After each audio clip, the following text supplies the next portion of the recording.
Praise the Lord.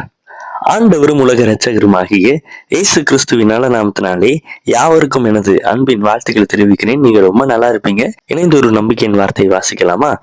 சகரியாவின் புத்தகம் 8ஆம் அதிகாரம் 15-16 வசனங்கள். இந்நாட்களில் எருசலேமுக்கும் யூதாவுக்கும் நன்மை செய்யும்படி திரும்ப நினைத்தேன். பயப்படாதீங்கள்.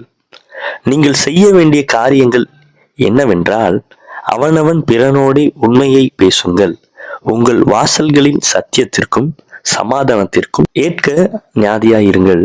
ஆம் தேவனுடைய ஜனமே, ஆண்டவர் பயப்படாதீங்கள் என்று சொல்லி திரும்பவும் நம்மை நினைத்திருக்கிறார். அவர் தமது உண்மையை காண்பிக்கும்படியாக உங்களையும் என்னையும் ஆண்டவர் ஆசீர்வதிக்க சித்தம் உள்ளவராக நம்மளுடைய வாழ்க்கையிலே சத்தியத்தை விரும்புகிறார், உண்மையை விரும்புகிறார். அந்த நல்ல தேவன் நம்மை ஆசீர்வதித்து அநேகருக்கு ஆசீர்வாதமாய் மாற்றுவதும் அதிக உண்மையா இருக்கிறது. அவருடைய வார்த்தையை நம்பி அவருக்குள் வாழும் பொழுது நிச்சயமாகவே அவர் சமாதானத்தின் வாசல்களிலே, சந்தோஷமான வாசல்களிலே உங்களையும் என்னையும் வழிநடத்தி நம்மை அநேகருக்கு ஆசீர்வாதமாய் நிப்பாட்டுவாராக. Have a good day. God bless you.